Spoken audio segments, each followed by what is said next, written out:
18তম লোকসভা নির্বাচনের তৃতীয় দফা নির্বাচন আসন্ন। আগামীকাল অর্থাৎ 7ই মে প্রায় 11টি রাজ্য এবং কেন্দ্রশাসিত অঞ্চলের 93টি আসনে ভোট হতে চলেছে। প্রার্থী সংখ্যা 1351। এর মধ্যে পশ্চিমবঙ্গের 4টি লোকসভা কেন্দ্র 2টি জেলায় মধ্যে রয়েছে অন্তর্গত। একটি হলো মালদা এবং অন্যটি মুর্শিদাবাদ। 4টি গুরুত্বপূর্ণ লোকসভা কেন্দ্র পশ্চিমবঙ্গের মালদা উত্তর, মালদা দক্ষিণ, মুর্শিদাবাদ এবং জঙ্গিপুর। উল্লেখযোগ্যভাবে আমাদের একটু পেছনে ফিরে দেখতে হবে যে এই মালদা এবং মুর্শিদাবাদ, যদিও মালদায় আগে একটি লোকসভা কেন্দ্র ছিল, পরবর্তীকালে 2009 সালে মালদার একটি লোকসভা কেন্দ্রকে ভেঙে 2টি লোকসভা কেন্দ্র হয়, মালদা উত্তর এবং মালদা দক্ষিণ। মুর্শিদাবাদ এবং জঙ্গিপুর একই থাকে। মালদা উত্তর এবং মালদা দক্ষিণের জন্ম হয় 2009 সালে মালদাকে ভেঙে। উল্লেখযোগ্যভাবে আমরা সবাই জানি, যারা রাজনীতি নিয়ে একটু চর্চা করেন, যে এই মালদা এবং মুর্শিদাবাদ এই দুটোই কিন্তু ভারতীয় জাতীয় কংগ্রেসের একটি বড় গড় বা একটি ভোটের একটি অন্যতম প্লাস পয়েন্ট। কংগ্রেসের যদি ইতিহাসে আমরা দেখি, কংগ্রেস কিন্তু বহু ক্ষেত্রে এই মালদা এবং মুর্শিদাবাদ থেকে জিতেছেন।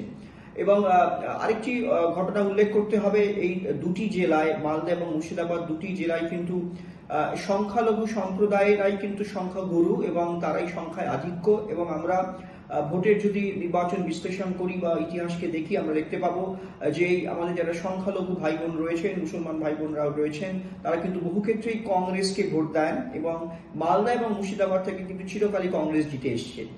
কংগ্রেস ছাড়াও communist party of India, Marxist, তারাও কিন্তু মালদা এবং মুর্শিদাবাদ থেকে বহুবার জিতেছেন, সেই ইতিহাসও আমরা জানি। সাম্প্রতিককালে তৃণমূল কংগ্রেস ক্ষমতায় আসার পরে অবশ্যই কংগ্রেসের যে সংখ্যালঘু ভোট ব্যাংক, সেটা কিন্তু তৃণমূল কংগ্রেসের দিকে সুইং করেছে, তার আমরা অনেক ফল পেয়েছি। সেই জন্যই কিন্তু এই ডিস্ট্রিক্ট দুটো থেকে কিন্তু তৃণমূল কংগ্রেস ক্ষমতায় আসার পর তারা কিন্তু নির্বাচন জিতেছেন লোকসভায়। আরেকটি অত্যন্ত গুরুত্বপূর্ণ মালদা, মূলত মালদা জেলাটাকে কিন্তু অনেকটা দলের থেকেও কিন্তু ব্যক্তি অনেক বড় ভূমিকা পালন করেছে ভোটের ইতিহাসে। যেই নামটি আমাদের বলতে হবে সেটা হচ্ছে প্রয়াত আবু বরকত গনি খান চৌধুরী, মালদার অবিসংগঠিত নেতা, উত্তরবঙ্গের সবচেয়ে জনপ্রিয় নেতা, যিনি 1984 সাল থেকে শুরু করে 2004 সাল 8 বারের সাংসদ, বাবা যায় না 8 বার যিনি জিতেছেন, ওনাকে কেউ হারাতে পারেননি এবং মালদার রূপকার হিসেবে ওনাকে বলা হয়। শুধু তাই নয়, তিনি কেন্দ্রেতেও শ্রীমতী গান্ধী, প্রয়াত শ্রীমতী ইন্দিরা গান্ধী এবং প্রয়াত শ্রী রাজীব গান্ধীর মন্ত্রিসভায় কিন্তু রেল মন্ত্রী হিসেবে অত্যন্ত সুনামের সঙ্গে কাজ করেছেন এবং বাংলার হয়ে প্রচুর কাজ করেছেন। উল্লেখযোগ্যভাবে আমরা জানি যে কলকাতার মেট্রো রেল এবং সার্কুলার রেল, এছাড়া মালদা টাউন রেলওয়ে স্টেশন, 3টি ক্ষেত্রে কিন্তু গনি খান চৌধুরীর একটা বড় ভূমিকা ছিল। এবং গনি খান চৌধুরীর মৃত্যুর পরেও কিন্তু তাকে কেন্দ্র করেই কিন্তু মালদার রাজনৈতিক ইতিহাস আমরা দেখতে পেয়েছি। তার পরিবারের লোকজন, ঈশা খান চৌধুরী, মৌসম নূর, যারা তার আত্মীয়, তারা কিন্তু ভোটে দাঁড়িয়েছেন বিভিন্ন রাজনৈতিক দলের পক্ষ থেকে এবং ভোটে জিতেছেন। সুতরাং গনি খান চৌধুরী থেকেও কিন্তু আছেন মালদার ভোটে। ইন্টারেস্টিংলি এবারের ক্ষেত্রেও কিন্তু তার কিছুটা পুনরাবৃত্তি হলেও হতে পারে। সুতরাং আগেই বললাম যে এই মালদা এবং মুর্শিদাবাদ ডিস্ট্রিক্টে কিন্তু চিরকালই কংগ্রেস এবং communist party of India, Marxist, এদের ভোট ব্যাংক ছিল। কিন্তু তৃণমূল কংগ্রেস ক্ষমতায় আসার পর কিন্তু একটু হাওয়া বদল হতে শুরু করেছে। কংগ্রেসের একটা বড় সংখ্যালঘু ভোট কিন্তু তৃণমূল কংগ্রেসের পক্ষে যায় এবং সিপিএম এরও কিন্তু একটা বড় ভোট কিন্তু তৃণমূল কংগ্রেসে যায়। আরেকটা অত্যন্ত উল্লেখযোগ্য ঘটনা, সেটা হলো কিন্তু আমরা দেখতে পেয়েছি যে অদ্ভুতভাবে বিজেপিরও কিন্তু একটা উত্থান ঘটেছে এবং মালদা উত্তরে কিন্তু খগেন মুর্মু 2019 সালের লোকসভা নির্বাচনে খগেন মুর্মু কিন্তু বিজয়ী হন বিজেপির। এবং এটা কিন্তু একটা অদ্ভুত ঘটনা এবং অভূতপূর্ব ঘটনা যে মালদা উত্তর থেকে বিজেপির উত্থান এবং বিজেপিকে লোকসভা জয় করে। এবার আমরা এবারের ভোট নিয়ে তুল্যমূল্য বিশ্লেষণ করি। এবার 2024 সালে কংগ্রেসের পক্ষে দাঁড়িয়েছেন মুস্তাক আলম, বিজেপির পক্ষে সেই খগেন মুর্মু যিনি গতবার জিতেছিলেন, এবং টিএমসির পক্ষে দাঁড়িয়েছেন প্রসূন ব্যানার্জি। টিএমসি কিন্তু তার ক্যান্ডিডেট পরিবর্তন করেছেন। 2019 থেকে 2019 ছিলেন মৌসম নূর, তাকে এবার তিনি নেই, তার বদলে কিন্তু নতুন ক্যান্ডিডেট প্রসূন ব্যানার্জি। এবং বিজেপি সেই খগেন মুর্মুকেই রেখেছেন বিজয়ী ক্যান্ডিডেট। এবং ঈশা খান চৌধুরী, কংগ্রেসের, যিনি গনি খান চৌধুরীর আত্মীয় হন সম্পর্কে, এবং তিনি এবার দাঁড়াচ্ছেন না কংগ্রেসের হয়ে। 2019-এ দাঁড়িয়েছিলেন, 2024-এ কংগ্রেসের হয়ে দাঁড়াচ্ছেন মুস্তাক আলম। সুতরাং কংগ্রেস ক্যান্ডিডেট পরিবর্তন করেছে, বিজেপি একই ক্যান্ডিডেট রেখেছে, টিএমসির ক্ষেত্রে কিন্তু ক্যান্ডিডেট পরিবর্তিত হয়েছে। 2019-এর যদি আমরা তথ্যে যাই সেক্ষেত্রে কিন্তু বিজেপির খগেন মুর্মু 5,09,524টি ভোট পান, পার্সেন্টেজ ছিল 37.61। টিএমসির মৌসুম নূর পান 4,25,236, পার্সেন্টেজের হিসেবে 31.39, এবং কংগ্রেসের ঈশা খান 3,05,270টি ভোট, পার্সেন্টেজ 22.53, এবং সিপিএম এর বিশ্বনাথ ঘোষ পান 50,401টি ভোট, পার্সেন্টেজের হিসেবে 3.72। আমরা যদি আবার আরো বিশ্লেষণ করি যেক্ষেত্রে বিজেপির কিন্তু একটা ভয়ানক গেইন হয়েছে, যেটা আমি বিশ্লেষণে প্রথমেই বললাম, 22.52। ইন্টারেস্টিংলি টিএমসিও গেইন করেছে 2019-এ 14.42%। সবচেয়ে বেশি রক্তক্ষয়, ভোটের ক্ষয় যদি বলতে পারি, ভোটের রক্তক্ষরণ যদি আমরা বলি, সেটা কংগ্রেসের হয়েছে প্রায় 10.88। তার থেকে ভয়ঙ্করভাবে বামফ্রন্ট বা সিপিএম ভোট হারিয়েছে 24.05। বিজেপি গেইন করেছে প্রায় 16.70%। এটা হলো পার্সেন্টেজ। কিন্তু এবারের যেটা ঘটনা, গতবার কিন্তু আমরা দেখেছিলাম যে কংগ্রেস এবং সিপিএম আলাদাভাবে প্রতিদ্বন্দ্বিতা করেছিল এবং কংগ্রেস পেয়েছিল 22.53% এবং সিপিএম পেয়েছিল 3.72। এবার কিন্তু একটা আমরা জানি যে একটা আংশিক একটা অ্যালায়েন্স হয়েছে কংগ্রেসের সাথে সিপিএম এর, ফলে ন্যাচারালি বামফ্রন্ট বা সিপিএম তার প্রার্থী এবার দেয়নি। মালদা উত্তরে কংগ্রেসেরই একমাত্র প্রার্থী মুস্তাক আলম লড়ছেন। সুতরাং ভেবে নেওয়া যেতে পারে যে কমিউনিস্ট পার্টি যে ছোট্ট ভোট ব্যাংকটা আছে, এই ভোট ব্যাংকটা আছে সেটা কিন্তু কংগ্রেসের পক্ষে জেলেও যেতে পারে। বিজেপির একটা ভোট ব্যাংক রয়েছে, ফলে মালদা উত্তরে কিন্তু এবার একটা বড় প্রতিদ্বন্দ্বিতা হতে চলেছে। কারণ গতবার কিন্তু মাত্র 6% ভোটে কিন্তু বিজেপি সিটটি জেতে। এবারও হয়তো বিজেপির একটু অ্যাডভান্টেজ থাকলেও থাকতে পারতো, কিন্তু যেহেতু কংগ্রেস এবং সিপিএম এক হয়ে গেছে, সুতরাং সেক্ষেত্রে কিন্তু কংগ্রেস এবং সিপিএম এর ভোটের উপরে কিন্তু বিজেপির তাদের ভোটটা একত্রিত হচ্ছে এবং তৃণমূল থেকে যদি কিছু অংশ ভোট আবার এই কংগ্রেস এবং সিপিএম এর দিকে চলে যায়, এবং মুর্শিদাবাদ এবং মালদা আমরা দেখতে পাচ্ছি যে একটা পুরনো ট্রেন্ড ফিরে আসছে, একটু একটু করে কিন্তু সংখ্যালঘু ভোট কিন্তু কংগ্রেসের দিকে আসছে। আর এবার যেহেতু কংগ্রেস এবং সিপিএম একসাথে ক্যান্ডিডেট দিচ্ছে, ফলে ন্যাচারালি দিয়েছে, সুতরাং সেক্ষেত্রে কিন্তু একটা বড় ভোটের অংশ কিন্তু এবার এদিকে চলে আসতে পারে, মানে কংগ্রেসের প্রার্থীর দিকে চলে আসতে পারে। সেক্ষেত্রে কিন্তু কংগ্রেস কিন্তু এবারে প্রতিদ্বন্দ্বিতায় রয়েছে। মালদার উত্তর কিন্তু একটা খুব ক্লোজ ফিনিশ হতে চলেছে। একটু 2019-এর অ্যাসেম্বলির রেসপেক্ট, 2019-এর যে লোকসভা ভোট হয়েছিল তার অ্যাসেম্বলির নিরিখে কিন্তু এখানে আমরা একটু অন্যরকম বিশ্লেষণ করি। অ্যাসেম্বলিতে কে লিড করেছে? হাবিবপুরে বিজেপি এগিয়েছিল, গাজলে বিজেপি এগিয়েছিল, চাচলে টিএমসি, হরিশ্চন্দ্রপুরে টিএমসি লিড করেছিল বা জিতেছিল, মালতীপুরে টিএমসি জিতেছিল, রতুয়াতে টিএমসি জিতেছিল, এবং মালদা বিধানসভা সিট যেটা উত্তর মালদার আন্ডারে সেটা কিন্তু বিজেপি জিতেছিল। ফলে 3-4 বিধানসভার নিরিখে 3 এবং 4 বিজেপি 3 টিএমসি 4, কিন্তু লোকসভায় কিন্তু এবার একটা মালদা উত্তর একটা বড় লড়াই দেখতে চলেছে। কারণ খগেন মুর্মু 6% ভোটে জেতে, এবং এবারে যেহেতু বামফ্রন্ট বা সিপিএম এবং কংগ্রেস একসাথে লড়াই করছে, আমরা যদি ধরে নিই তর্কের খাতিরে 2019-এর যে 22% কংগ্রেসের ভোট, তার সঙ্গে যদি সিপিএম এর 3% ভোট 25% ভোট হয়, এবং টিএমসির একটা ভোট যদি এদিকে চলে আসে, এবং বিজেপি যদি কিছু ভোট হারায় এদিকে চলে আসে, তাহলে কিন্তু কংগ্রেসের ক্যান্ডিডেটের পক্ষে কিন্তু একটা যথেষ্ট সম্ভাবনা রয়েছে। ডেফিনেটলি খগেন মুর্মু তার একটা ভোট ব্যাংক রয়েছে, এবং মালদা উত্তরে যে হিন্দু ভোট ব্যাংক সেটা বিজেপি পেতেও পারে এবং পাবেও হয়তো, বিকজ রাম মন্দির ফ্যাক্টর এবং পোলারাইজেশন হচ্ছে। কিন্তু তা সত্ত্বেও যেটা আমরা দেখতে পাচ্ছি, মালদা উত্তর কিন্তু একটা বড় লড়াই দেখতে চলেছে। অ্যাডভান্টেজ বলা খুব মুশকিল, এই সিটটায় যে কেউ জিততে পারে, ফলে সেই অর্থে কিন্তু অ্যাডভান্টেজেস জায়গা কিন্তু বিজেপিও নেই, টিএমসিও নেই, সেই অর্থে কংগ্রেসের ক্যান্ডিডেটও নেই। যে কোনো ফলাফল কিন্তু আমরা দেখতে পারি, একটা যে কোনো ঘটনা ঘটতে পারে 4ই জুন।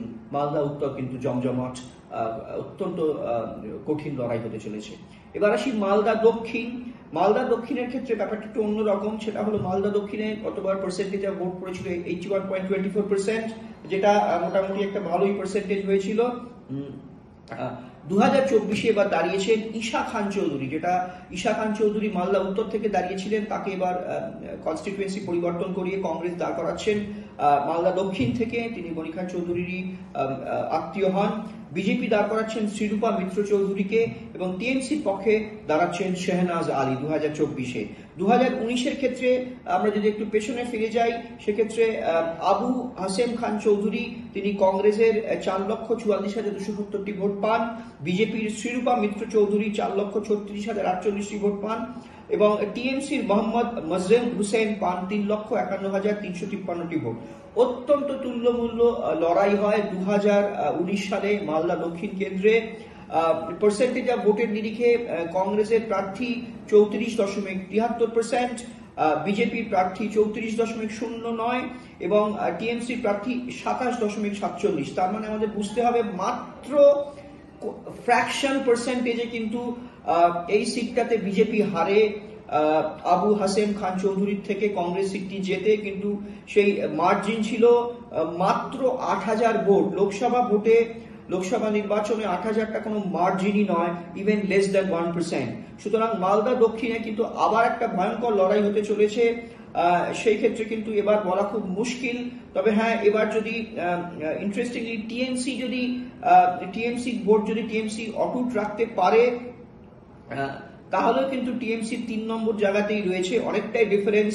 বিজয় এবং দ্বিতীয় স্থানাধিকারী বিজেপি প্রার্থীর থেকে টিএমসি পার্সেন্টেজ ছিল 27, বিজেপির ছিল 34 এবং কংগ্রেসেরও 34, প্রায় আপনার 7%-এর ডিফারেন্স। সেই 7% মেকআপ করা ডিফিকাল্ট টিএমসির পক্ষে। কিন্তু এবারের লড়াই কিন্তু হতে চলেছে কংগ্রেস বনাম বিজেপি। সেই অর্থে কিন্তু যদি বলা যায় যে হিন্দু ভোটের পার্সেন্টেজ যদি পোলারাইজ হয়ে যায়, তাহলে কিন্তু অ্যাডভান্টেজ বিজেপি, এবং কংগ্রেস যদি তার ভোট ব্যাংককে রিটেনও করতে পারে আর বিজেপি কিছু অংশে ভোট টিএমসি থেকে নিজের দিকে নিতে পারে, সেক্ষেত্রে কিন্তু এই সিটে যদিও লড়াই হচ্ছে অত্যন্ত তুল্যমূল্য লড়াই। আগেই বললাম মাত্র 8,000 ডিফারেন্স হয়েছিল, এবারও কিন্তু খুব কম ডিফারেন্সে ফলাফল হতে চলেছে। আমার ব্যক্তিগত নির্বাচনী বিশ্লেষণে আমি যেটা দেখতে পাচ্ছি, পরিসংখ্যান এবং অভিজ্ঞতা লব্ধ, সেক্ষেত্রে আমি যেটা দেখতে পাচ্ছি যে খুব লড়াই হতে চলেছে, জোর লড়াই হতে চলেছে, বাট অ্যাডভান্টেজ সামান্য হলেও বিজেপি। ওই আবার ডিফারেন্স বলছি, মার্জিন হয়তো খুব কম হবে, কিন্তু মালদায় দক্ষিণে কিন্তু কান ঘেঁষে বিজেপি কিন্তু এই সিটটা জিততে পারে। তবে হ্যাঁ, আবার বলছি, ঈশা খান চৌধুরী কিন্তু এই সিটটি আবার জিতে যেতে পারে কংগ্রেসের। মানে বলা খুব মুশকিল। 19-20, হ্যাঁ 20 বিজেপি, 19 ঈশা খান চৌধুরী। একটু ইতিহাস দেখি, এক্ষেত্রেও কিন্তু যদি অ্যাসেম্বলির নিরিখে কিন্তু টিএমসি একটা থাম্পিং ভিক্টরি হয়েছিল, সেক্ষেত্রে মানিক চক টিএমসি ছিল অ্যাসেম্বলির লিডে, ইংলিশ বাজার বিজেপি লিড করেছিল বা বিজেপি জিতেছিল, Mothabari TMC, Sujapur TMC, Baishnabnagar TMC, Farakka TMC, Shamsherganj TMC. Interestingly বিধানসভা নিরিখে কিন্তু টিএমসি 6টা সিট জেতে এবং বিজেপি মাত্র 1টি সিট জেতে। কিন্তু আমাদের এটা বহু ক্ষেত্রে আমরা দেখেছি যে লোকসভা এবং বিধানসভার ইলেকশন প্যাটার্ন কিন্তু একটু ডিফারেন্ট। বহু মানুষ আছেন যারা বিধানসভায় যেই দলকে ভোট দেন, লোকসভায় সেই ভোট দেন না। মালদা দক্ষিণের ক্ষেত্রে সেই এক্সাম্পল কিন্তু আমরা দেখেছি। যদি বিধানসভার নিরিখ আমরা দেখি, তাহলে টিএমসি অনেকটাই অ্যাডভান্টেজে আছে, কিন্তু ইন্টারেস্টিংলি লোকসভার ক্ষেত্রে কিন্তু টিএমসি 3 নম্বর জায়গা ছিল 2019-এর ভিত্তিতে। এখানেও কিন্তু গনি খান ফ্যাক্টর কাজ করছে। ঈশা খান চৌধুরী যিনি ক্যান্ডিডেট কংগ্রেসের, তিনি কিন্তু গনি খান পরিবারের একজন সদস্য, এবং এই সেন্টিমেন্টটা কিন্তু কংগ্রেস সুচতুরভাবে নেওয়ার চেষ্টা করছে যে গনি খান লিগাসিকে যদি কন্টিনিউ করা যায়, সেক্ষেত্রে কিন্তু গনি খান না থেকেও আছেন, যদিও বহুদিন উনি মারা গেছেন 2006 সালে, হয়তো 2 দশকের বেশি হতে চলেছে। ফলে কতটা সেই লিগাসি ঈশা খান চৌধুরীকে ফেভার দিতে পারবে সেটা সম্পর্কে আমাদের সন্দেহান। কিন্তু মালদা মুর্শিদাবাদের একটা ট্রেন্ড আমরা লক্ষ্য করছি, সেটা হচ্ছে যে যেই ভোটটা কংগ্রেস হারিয়েছিল তৃণমূলের কাছ থেকে, সেই ভোটটা যদি কংগ্রেস রিগেন করতে পারে তৃণমূলের থেকে, তাহলে কিন্তু তৃণমূলের 27% থেকে যদি 5 বা 6% ভোট যদি কংগ্রেস রিগেন করতে পারে বা রিট্রিভ করতে পারে, পুনরুদ্ধার করতে পারে, তাহলে কিন্তু ঈশা খান চৌধুরী অ্যাডভান্টেজেস পজিশনে রয়েছে। সুতরাং মালদা দক্ষিণে একটা কিন্তু ভয়ঙ্কর লড়াই হতে চলেছে। তবে ওই বললাম যে বিজেপিও জিততে পারে, টিএমসিও জিততে পারে, কিন্তু সামান্য হলেও হয়তো বিজেপি এগিয়ে রয়েছে। তবে যে কোনো কিছু ফলাফল ঘটতে পারে। তৃতীয় কেন্দ্র যেটা জঙ্গিপুর, যে কেন্দ্রটির এস্টাবলিশমেন্ট ছিল 1967-এ। এবারের ক্যান্ডিডেট ভারতীয় জাতীয় কংগ্রেসের মুর্তাজা হোসেন বকুল, বিজেপির ধনঞ্জয় ঘোষ, টিএমসির খলিলুর রহমান এবং আইএসএফ এখানে ক্যান্ডিডেট দিয়েছে শাহজাহান বিশ্বাস। এই কনস্টিটিউয়েন্সিটার ইতিহাস গতবার 80.75% ভোট পড়েছিল 2019-এর ভোটে।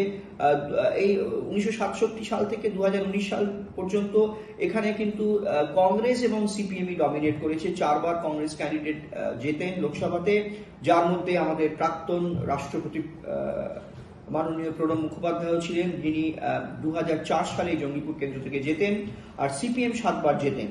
2019 সালে এখানে খলিলুর রহমান টিএমসির 43.15% ভোট পান, ভোটের সংখ্যায় 5,62,838। বিজেপির মাহফুজা খাতুন তিনি পান 3,17,056টি ভোট, পার্সেন্টেজ 24.03। কংগ্রেসের অভিজিৎ মুখার্জি, প্রণব বাবুর পুত্র, তিনি ভোট পান 2,55,826, পার্সেন্টেজ 19.16। এবং সিপিএম এর মোহাম্মদ জুলফিকার আলী তিনি পান 7.32%। খলিলুর রহমান প্রায় গেইন করেন 24.61। বিজেপি ইন্টারেস্টিংলি মুর্শিদাবাদের জঙ্গিপুরের মতো একটা কনস্টিটিউয়েন্সি যেখানে মুসলমান ভোটারই ম্যাক্সিমাম, তারাই সংখ্যাগুরু, সেক্ষেত্রে কিন্তু বিজেপি একটা অদ্ভুত রকম 24.3% ভোট পান এবং ইন্টারেস্টিংলি 15% গেইনও করেন। এটা কিন্তু হিসেবটা উল্টে দিচ্ছে, তার মানে বহু সংখ্যালঘু মানুষ কিন্তু বিজেপির পক্ষে ভোট দিয়েছেন। এটা কিন্তু আমাদের মাথায় রাখতে হবে। জঙ্গিপুরের মতো কেন্দ্রে যেক্ষেত্রে বিজেপি একজন মহিলা প্রার্থীকে ক্যান্ডিডেট করেছিলেন মাহফুজা খাতুন, সেক্ষেত্রে কিন্তু বিজেপি একটা অদ্ভুত রকম 24.3% ভোট পান এবং ইন্টারেস্টিংলি 15% গেইনও করেন। এটা কিন্তু হিসেবটা উল্টে দিচ্ছে, তার মানে বহু সংখ্যালঘু মানুষ কিন্তু বিজেপির পক্ষে ভোট দিয়েছেন। এটা কিন্তু আমাদের মাথায় রাখতে হবে। জঙ্গিপুরের মতো কেন্দ্রে যেক্ষেত্রে বিজেপি একজন মহিলা প্রার্থীকে ক্যান্ডিডেট করেছিলেন মাহফুজা খাতুন এবং তিনি 24% ভোট পান এবং গেইন করেন 15%। এটা কিন্তু একটা খুব ইন্টারেস্টিং অবজারভেশন। কংগ্রেসের অভিজিৎ মুখার্জি এবং কংগ্রেসের একটা ভয়ঙ্কর ডিক্লাইন হয় 2019 সালে। অভিজিৎ বাবু 19.61% ভোট পান এবং ডিক্লাইন হয় প্রায় 14%, মানে কংগ্রেসের একটা ভয়ঙ্কর রকম ভোটের ক্ষয় হয়। আর তার থেকেও বড় লোকসান হয় communist party of India marxist Mohammad Zulfikar Ali, যিনি মাত্র 95,501টি ভোট পান এবং পার্সেন্টেজ 7.32 এবং 25% লুজ করেন। যদিও আবার বললাম, এবার কিন্তু communist party of India Marxist candidate দেয়নি এবং তারা কংগ্রেসের প্রার্থীকে সমর্থন করছে।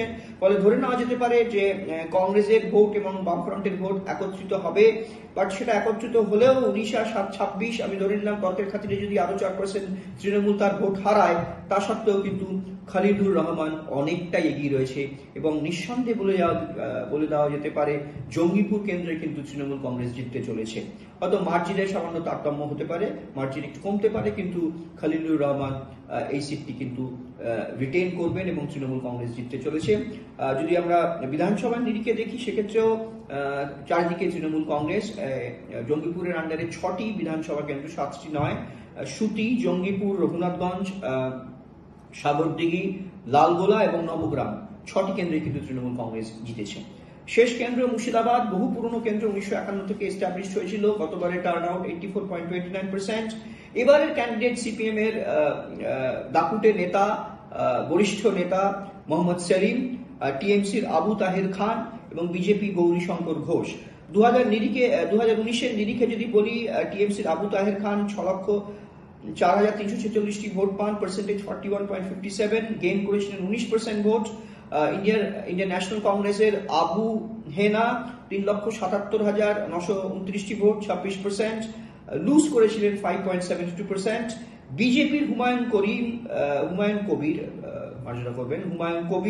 2,47,809টি ভোট পান, পার্সেন্টেজ 17.05, গেইন করেন 9.15। এবং সিপিএম এর বদরুজ্জামান খান, উনি 1,80,793টি ভোট পান, পার্সেন্টেজের নিরিখে 12.44, লুজ করেন 21.33। আবার বললাম, ভয়ঙ্কর ভাবে ভোটের রক্তক্ষরণ ঘটে সিপিএম এর এবং জাতীয় কংগ্রেসের, যেটা গেইন করে টিএমসি এবং বিজেপিও কিছুটা গেইন করে। আবার এখানে ইন্টারেস্টিং, বিজেপি সংখ্যালঘু এলাকা সত্ত্বেও মুর্শিদাবাদ, সেখানে কিন্তু বিজেপি 17% ভোট পান। যদিও হুমায়ুন কবির কিন্তু হয়তো ক্যান্ডিডেট হিসেবে ভোটটা পেয়েছেন, বিজেপি কতটা দল হিসেবে ওখানে গেইন করেছেন, হুমায়ুন কবিরের নিজস্ব ভোট ব্যাংক থেকে পেয়েছেন, সেটা অবশ্যই যদি বিশ্লেষণ করা যায়। হুমায়ুন কবির কিন্তু তার নিজস্ব ভোট ব্যাংকটাকে গেইন করেছেন, যত না বিজেপির গেইন হয়েছে, হুমায়ুন কবিরকে নিয়ে বিজেপির গেইন হয়েছিল ওই ভোটটা।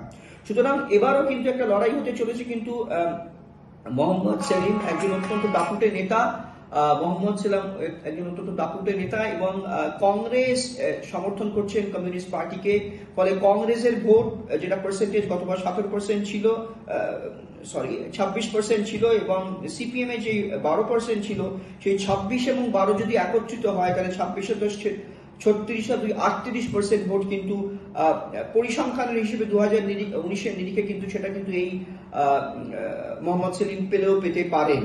বা টিএমসির ভোট ছিল 41.57% এবং টিএমসি অনেকটা ভোটেই এগিয়ে ছিল, কিন্তু এবারে যদি কংগ্রেসের পুরো ভোট ব্যাংকটা সিপিএম এর পক্ষে যায়, এবং সেটা যাবেও, বিকজ জোট হয়েছে এবং সেই জোটের ক্যান্ডিডেট মোহাম্মদ সেলিম, এবং তিনি তার নিজের ভোটটা তো পাচ্ছেনই, সিপিএম এর ভোটটা পাবেন, তার সঙ্গে কংগ্রেসের ভোটটা পাচ্ছেন, এবং যদি সংখ্যালঘু ভোট ব্যাংকের একটা বড় ভোট যেটা টিএমসি গতবার পেয়েছিল তার থেকে যদি একটা বড় অংশ তিনি মোহাম্মদ সেলিম ছিনিয়ে নিতে পারেন, তাহলে আমি বিশ্লেষণ করি যে অ্যাসেম্বলিতে কে লিড করেছে। হাবিবপুরে বিজেপি এগিয়েছিল, গাজলে বিজেপি এগিয়েছিল, চাচলে টিএমসি, হরিশ্চন্দ্রপুরে টিএমসি লিড করেছিল বা জিতেছিল, মালতীপুরে টিএমসি জিতেছিল, রতুয়াতে টিএমসি জিতেছিল, এবং মালদা বিধানসভার সিট যেটা উত্তর মালদার আন্ডারে সেটা কিন্তু বিজেপি জিতেছিল। ফলে 3-4 বিধানসভার নিরিখে 3 এবং 4, বিজেপি 3, টিএমসি 4, কিন্তু লোকসভায় কিন্তু এবার একটা মালদা উত্তর একটা বড় লড়াই দেখতে চলেছে, কারণ খগেন মুর্মু 6% ভোটে জেতে, এবং এবারে যেহেতু বামফ্রন্ট বা সিপিএম এবং কংগ্রেস একসাথে লড়াই করছে, আমরা যদি ধরে নিই তর্কের খাতিরে 2019-এর যে 22% কংগ্রেসের ভোট, তার সঙ্গে যদি সিপিএম এর 3% ভোট 25% ভোট হয়, এবং টিএমসির একটা ভোট যদি এদিকে চলে আসে, এবং বিজেপি যদি কিছু ভোট হারায় এদিকে চলে আসে, তাহলে কিন্তু কংগ্রেসের ক্যান্ডিডেটের পক্ষে কিন্তু একটা যথেষ্ট সম্ভাবনা রয়েছে। ডেফিনেটলি খগেন মুর্মু তার একটা ভোট ব্যাংক রয়েছে, এবং মালদা উত্তরে যে হিন্দু ভোট ব্যাংক সেটা বিজেপি পেতেও পারে এবং পাবেও হয়তো, বিকজ রাম মন্দির ফ্যাক্টর এবং পোলারাইজেশন হচ্ছে। কিন্তু তা সত্ত্বেও যেটা আমরা দেখতে পাচ্ছি, মালদা উত্তর কিন্তু একটা বড় লড়াই দেখতে চলেছে। অ্যাডভান্টেজ বলা খুব মুশকিল, এই সিটটায় যে কেউ জিততে পারে, ফলে সেই অর্থে কিন্তু অ্যাডভান্টেজেস জায়গা কিন্তু বিজেপিও নেই, টিএমসিও নেই, সেই অর্থে কংগ্রেসের ক্যান্ডিডেটও নেই। যে কোনো ফলাফল কিন্তু আমরা দেখতে পারি, একটা যে কোনো ঘটনা ঘটতে পারে 4ই জুন। মালদা উত্তর কিন্তু জমজমাট, অত্যন্ত কঠিন লড়াই হতে চলেছে। এবার আসি মালদা দক্ষিণ। মালদা দক্ষিণের ক্ষেত্রে ব্যাপারটা একটু অন্যরকম, সেটা হলো মালদা দক্ষিণে গতবার পার্সেন্টেজ ভোট পড়েছিল 81.24%, যেটা মোটামুটি একটা ভালোই পার্সেন্টেজ হয়েছিল। 2024-এ এবার দাঁড়িয়েছেন ঈশা খান চৌধুরী, যেটা ঈশা খান চৌধুরী মালদা উত্তর থেকে দাঁড়িয়েছিলেন, তাকে এবার কনস্টিটুয়েন্সি পরিবর্তন করিয়ে কংগ্রেস দাঁড় করাচ্ছেন। মালদা দক্ষিণ থেকে তিনি গণিখান চৌধুরীরই আত্মীয় হন। বিজেপি দাঁড় করাচ্ছেন শ্রীরূপা মিত্র চৌধুরীকে, এবং টিএমসির পক্ষে দাঁড়াচ্ছেন শেহনাজ আলী 2024-এ। 2019-এর ক্ষেত্রে আমরা যদি একটু পেছনে ফিরে যাই, সেক্ষেত্রে আবু হাসেম খান চৌধুরী তিনি কংগ্রেসের 4,44,270টি ভোট পান, বিজেপির শ্রীরূপা মিত্র চৌধুরী 4,36,048টি ভোট পান, এবং টিএমসির মোহাম্মদ মজরেম হুসেন পান 3,51,353টি ভোট। অত্যন্ত তুল্যমূল্য লড়াই হয় 2019 সালে মালদা দক্ষিণ কেন্দ্রে।